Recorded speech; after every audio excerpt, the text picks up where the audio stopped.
My next guest is former Republican congressman from South Carolina. He's now the executive director of Republic EN, a community of conservatives reaching conservatives on climate change. They educate, recruit, and organize conservative voices for action on a wide range of environmental issues. Bob Inglis, great to see you. You know, I have a friend in New York, Theodore Roosevelt IV, and he's a real Roosevelt, and he is a finance guy obsessed with environmental issues, and he speaks to Republicans and things along the line because he said, look, you know, the original conservatives were the best at conservation. And so is that part of your message and what you're doing with the folks you're working with? Yeah, I agree with Ted that the word conservative and conservation seem to have something in common. In fact, you have to get to the last syllable before you see any difference if you just write them out. Conservative and conservation. So, yeah, it's clearly the heritage of conservatives to be really at the forefront of conservation. Surely starting with Ted's forebear, Teddy Roosevelt, the president, and continuing on through people like President Nixon and President Reagan and President George H.W. Bush. And so it's been the legacy of the Republican Party is to be this party that is concerned about conservation. So as you talk to conservatives today, how big a lift is it for you to get them to understand what you just shared? Is that muscle memory there, or is it something that's going to be a big challenge to bring conservatives back into the fold to think about what are the smart strategies? You know, it's really around sustainability. How do we live our lives, but also how do we create an environment that is not eroded, as we're talking today about natural security and biodiversity and things of this sort, that, you know, if that disappears, we disappear. Yeah, well, it depends on the radioactive half-life of the Trump phenomenon. You know, Donald Trump dismissed climate science. He had one more election in him. That was 2020, you know, and that was the goal, is to just win that election. If you look at other Republicans, though, like my friend Kevin McCarthy, the Republican leader in the House, he's focused on 2022, 24, 26, 28. He'd like to be Speaker. And he realizes that in order to be Speaker, you got to win those suburban districts that we lost in 2018.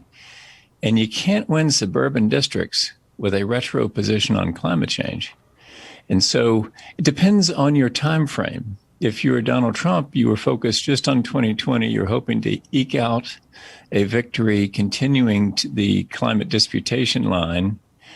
But if you're somebody like Kevin McCarthy and you are in it for the longer haul, and you see the demographics coming at you, which is that young conservatives very much want the party to be relevant on climate change. And so thankfully, people like Kevin McCarthy are responding to that and are leading on climate change. So, Phil, Bob, in the area that you are working in, climate change, I know, is a key focus. Do you deal with the other aspects, you know, with lands and species biodiversity? I mean, one of the things we're dealing with is we've just had a pandemic hit. You know, it seems to have come from natural zoonotic transmission. These zoonotic transmissions have occurred a lot in China, but in also other places in the world, in part because of deforestation. So I'm just wondering, is a combined package of environmental awareness part of what you're doing, or are you mainly in the climate channel? Well, we're mainly in the climate channel, of course, at republicen.org, trying to convince conservatives to be as bold as they want to be about free enterprise solutions, because we think free enterprise has a solution to climate change. But in doing that, and of course, in solving climate change, fixing the economics so that we take care of the environmental challenge, because at the base, we think it's a problem of economics that has an environmental consequence. But and one of those consequences is exactly what you're talking about here, Steve, which is the loss of species diversity. And when that happens, all kinds of bad stuff start happening. And so it's a domino effect. And it also gets straight to what you're talking about here, which is national security, because all of these things are related. As Congressman Liu was just saying, they are all definitely connected. And so, yeah, we focus mostly on fixing the economics so that we can deal with the problem of climate change. But then, as part of climate change, there are all these other things that are directly related and are just in the line of dominoes. So, Bob, I'm so happy we are having this encounter today because I did not know about Republicans. So I feel now corrected that I now know about this. But you've got 10,000. We've got 10,000 people working on this in the conservative. Yeah. I mean, like, that's huge. So what are they doing? Can you kind of give us down like a deep dive into the human side of what your acolytes are doing out in the country, how they do their job, how they're building awareness with conservatives? Well, thank you, Steve, for congratulating us on that. We'd like a zero on the end of that, or maybe 2 zeros on the end of that. Then we'd really be in business. Look, but yes, so I'd be impressed if you had 100. It's a team of 6 of us facilitating this online community of 10,000. But literally, we do need a 0 or 2 on the end of that. Yeah. But we're what we do is we empower conservatives to engage on this. Because for that, Congressman Lieu mentioned it, sort of he did not by name. We call it the decade of disastrous disputation. It started in 2008, but the good news is it ended in 2018. And so now Republicans are looking for permission in their constituencies to lead on climate. And so what we do is go help them feel the support of that constituency. We're a 501c3 operation, so we don't involve ourselves in their campaigns or in lobbying, but we can go there with credible messengers and affirm the truth that free enterprise can solve climate change, and that really conservatives have good ideas here.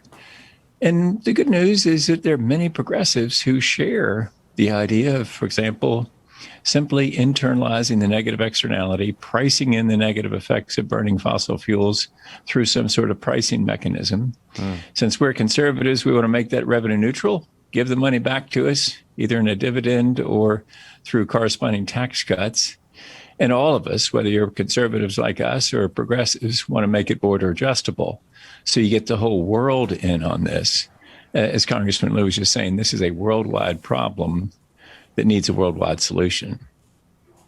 I'm very, very impressed, and I look forward to having you back to learning more, to hearing how you're doing this, because I spend a lot of time. In fact, we're doing a program tomorrow with Frank Luntz about how to get people on different sides of the aisle to hear about different ways of framing, in case we're talking tomorrow about vaccine hesitancy among Trump supporters, how do you get folks to hear natural security or environmental security or biodiversity in a way where they understand the impact on them? So I can tell, at minimum, you've got a great focus group there.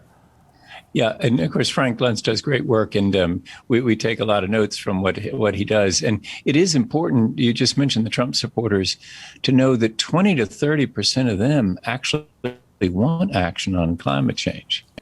And so Donald Trump is actually out of sorts with 20 to 30% of his supporters who are, like most of us, realizing the obvious realities of climate change.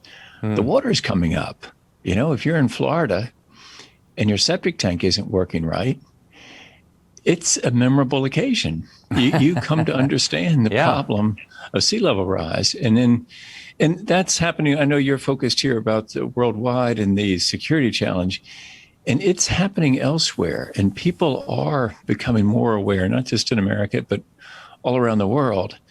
But they need us in America to lead, and America has to come together to lead. So we do it in a little bit strange way. Maybe we're talking just to conservatives in the language of conservatism, but the ultimate objective is to help bring America together and lead the world to a solution, because we're the indispensable nation. That's great. We have a question for you from Jamie Reeser, who's president of Giving Voice to Resilience. Jamie? Land use change drives the chain of events that lead to pandemics. Yet ecosystem protection and restoration are absent from the federal government's pandemic prevention and mitigation strategies. What will it take for the U.S. government to prescribe nature and recognize land managers as frontline healthcare providers? Thank you, Jamie. Your thoughts on really prescribing nature? Well, you're exactly correct in the premise of the question, of course, that it is directly related to the pandemic that we faced. As Steve, you were talking about earlier, that the opportunities for these viruses to impact us are where we are where we are reducing habitat or messing with what nature has going on there. And so the premise of the question is exactly correct. Now, then the question is whether we'll come to the conclusion that we can do something about it and then get active about it.